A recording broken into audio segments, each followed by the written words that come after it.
Mais vous avez rappelé en même temps que, au moment où les armes donnaient beaucoup plus qu'aujourd'hui, la France a été du côté du Maroc. Elle l'a été depuis le début. Dans cette affaire, il n'y a jamais eu véritablement la moindre hésitation.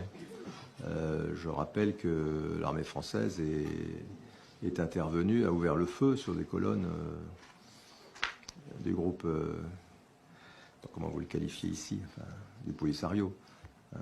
Alors, ils venaient plutôt de Mauritanie, mais les colonnes ont été détruites par les Jaguars de l'armée française à cette époque-là.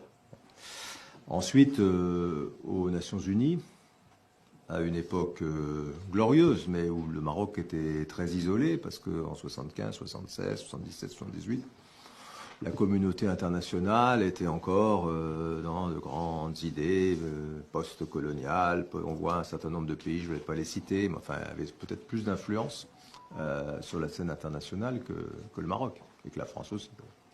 Mais nous avons tenu et nous avons utilisé notre statut de membre permanent du Conseil de sécurité pour être toujours à votre côté. Toujours. Ensuite, nous avons, en 2007, été, pas entrer dans les détails, mais extrêmement complices dans l'élaboration du plan d'autonomie. Tellement